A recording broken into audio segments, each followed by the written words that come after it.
Hey, today we're looking into Iran. So, the official state media narrative frames the current unrest as a foreign engineered project designed to destabilize the country under the guise of economic grievances. Statements from the Ministry of Foreign Affairs and high ranking officials emphasize that the protests, which escalated significantly following a sharp currency devaluation in late December, are being fueled by mercenaries and terrorist elements supported by the West. Government outlets are heavily promoting a national mourning period, but notably, this is dedicated exclusively to members of the security forces and the IRGC, which is the Iranian Revolutionary Guard, who have been killed in clashes with no official acknowledgement of civilian casualties among the protesters. So, in terms of internal control, the government has maintained a near total internet blackout since January 8th, which authorities officially attribute to technical infrastructure issues and cyber sabotage, though domestic security directives leaked to the press linked the shutdown to preventing organized riots. Their state TV, IRIB, has shifted its programming to focus on national unity. That's interesting.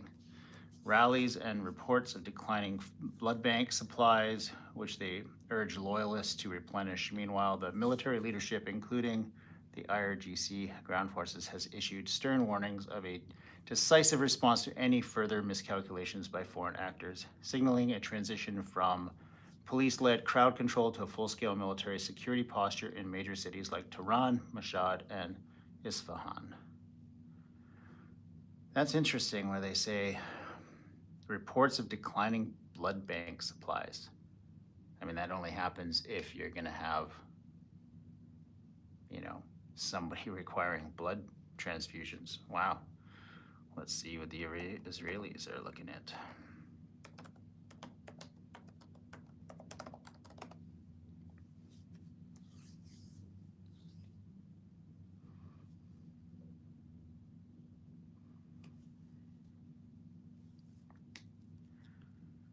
In case you're wondering why I'm looking this up, I'm interested because I'm very close to Iran. So, there's not a whole lot coming out of the local media here, just simply because I think they don't want to get too involved and, make a stance and put themselves in harm's way. But that's just a personal opinion. I don't really know.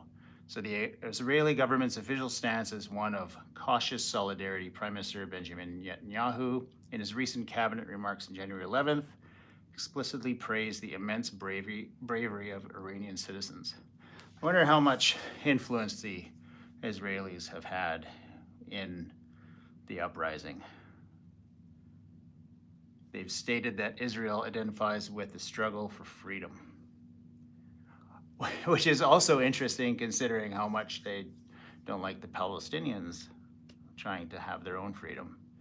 However, beneath this public support, the Israeli defense establishment is maintaining a posture of strategic restraint.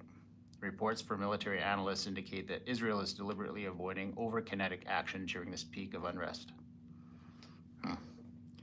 What's Russia have to say?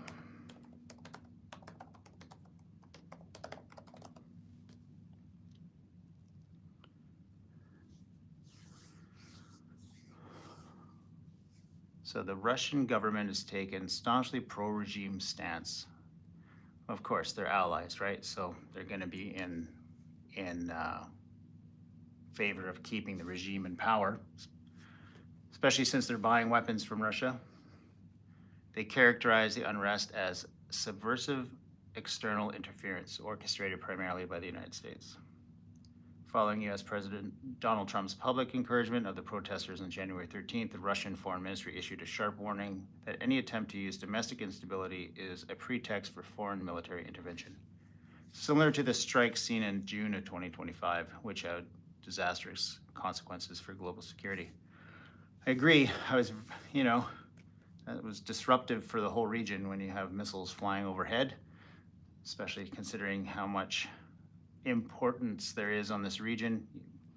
I mean, if we interrupt the movement of LNG out of Qatar or any of the oil tankers through the Straits of Hormuz due to some kind of disruption, could have real effects around the world. Moscow is framing the situation as a violation of Iranian sovereignty. Secretary of the Russian Security Council reinforces this during a high-level call with his Iranian counterpart to discuss coordinating positions on mutual security. I wonder how much that means, coordinating, positions, because the Russians really, to date, have not been much of a help. They didn't help Assad in Syria. In fact, they pulled their forces out.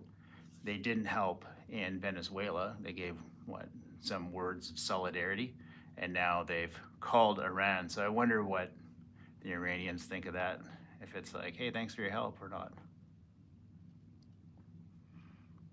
Yeah, interesting.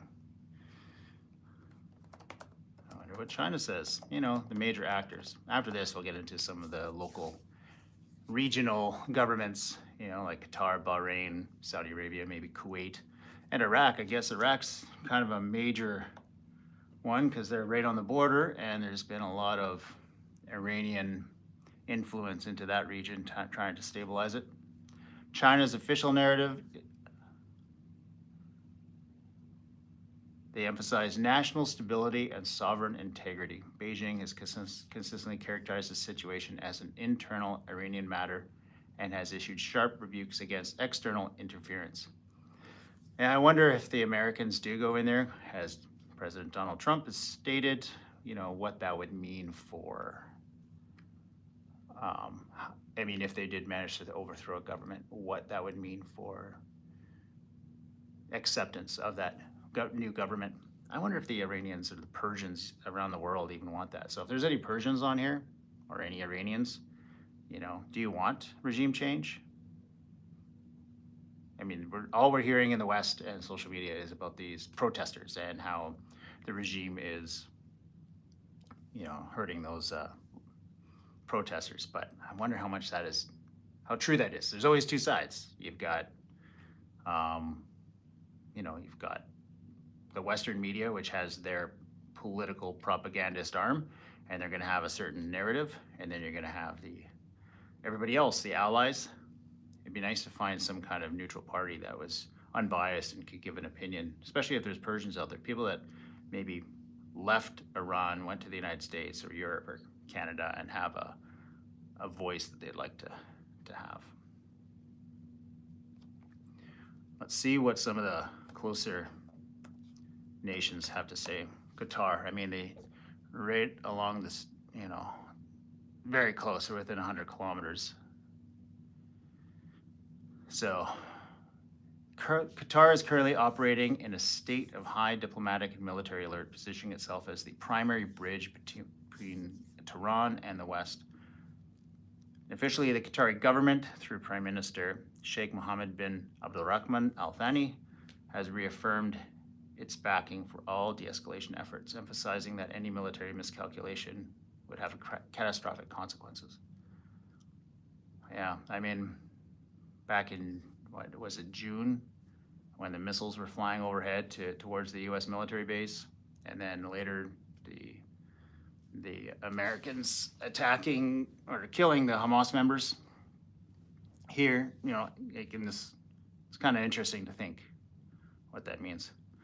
This is Practical Energy Insights, so I look at this from a perspective of if there's some form of disruption or escalation in violence or tensions here in the Middle East, if that would affect global markets in terms of oil and energy security, would other major superpowers get involved? So this channel is all about energy, and geopolitics plays a big role in that. So President Trump stated help is on the way to the protesters. So we have to wonder what that means. Nobody knows what that means, whether that's direct intervention or, supporting maybe some local governments. Let's see what some other countries like news out of Iraq.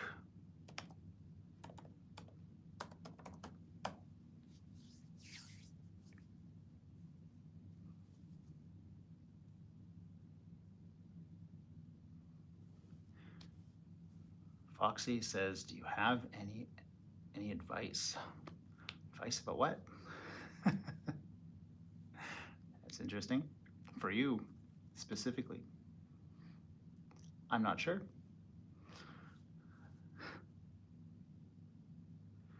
All right, Iraq, the existential anxiety of economic contagion.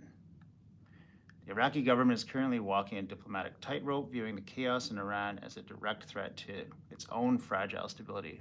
Prime Minister, this is a new one for me. Prime Minister Mohammed Shia al-Sudani has emphasized a policy of positive neutrality. So they're trying to be a neutral force. They don't want to get involved. It's always interesting to see what these different, I mean, these are countries that would be drastically affected if a country like Iran were to go under a regime change. How to get a job as an engineering major. You have an engineering major yourself? You have the education?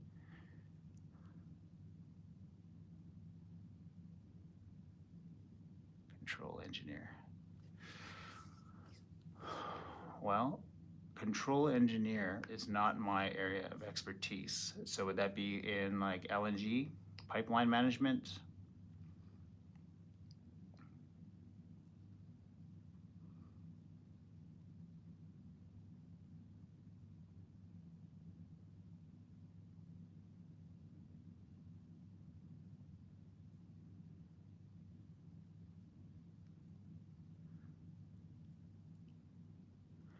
Yeah, it's a very interesting perspective what's happening on in this region.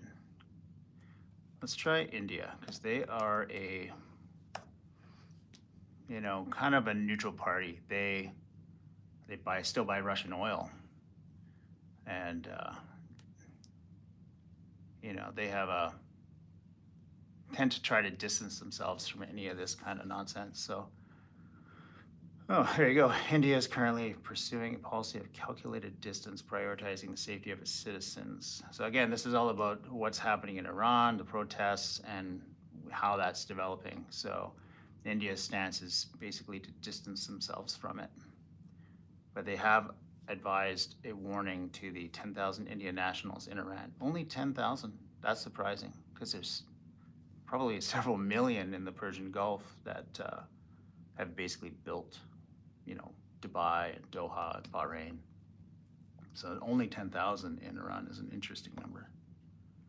I remember when I went through the US and customs asked me if I'd been to one of the 7 or 8 countries that were on the banished list.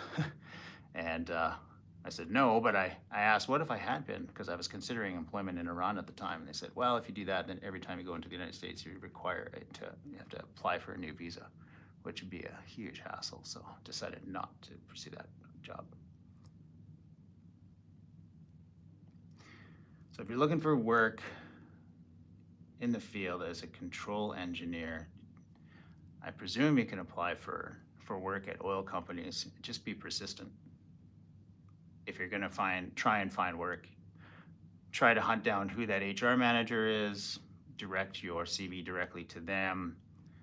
Depending on the size of the company, I would start small, because oftentimes a smaller company will have an office that you can actually talk to people, whereas if it's a large corporation, you're going to have several layers of bureaucracy to try and get to the HR manager that's going to actually do the interviewing and hiring.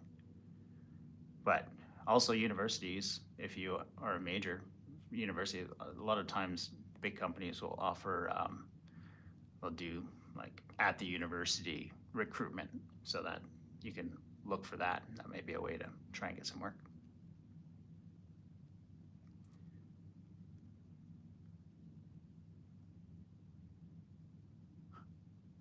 Maybe uncles are the manager of BP. BP would be a good company to work for. I worked for them back in 2011 as an independent contractor in Canada, in the oil sands. But I think for the most part, they've closed down a lot of their Canadian operations. So they took a big hit after Macondo and had to sell assets and get smaller just to try and stay alive as a company. By Macondo, I mean Deepwater Horizon. Everybody in the oil industry refers to it as Macondo because that's the name of the well, and the operator of the oil company was the one that is responsible. So if we say Deepwater Horizon, we're talking about the vessel. But yeah, interesting what's going on. Of course, I don't have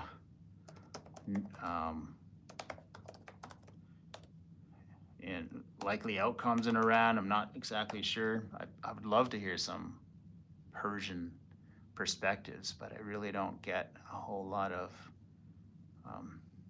input from Persians. So the most likely scenario from analysts, not an immediate collapse, but a prolonged period of structural disintegration.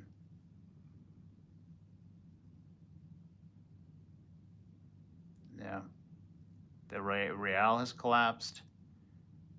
This results in a brittle state that survives day to day. I understand a lot of the protests are about the water shortages in Iran, water mismanagement. I had one comment on a video that it was water mismanagement, and now the currency has collapsed, high inflation. So it's terrible. I mean, I'm always on the side of the people, not the leadership. So I hope that people get some kind of stability and resources, food, water, medicine. But it's 5:30 a.m. and I got to get to work. So I appreciate everybody that's joined in. It's been fun for me. This is my first live, so thanks for joining. And if you do have any questions that maybe I missed while I was looking at the news here, just comment on one of my videos and I'll make sure, send me a message and I'll respond to it, especially if it's career advice. I'll help out. And unfortunately, I don't read Arabic, so if you are commenting in Arabic or any other language, I won't be able to read it, so it have to be translated to English. But hey, appreciate your time. It's been fun. Stay safe, take care, and we'll do this again sometime.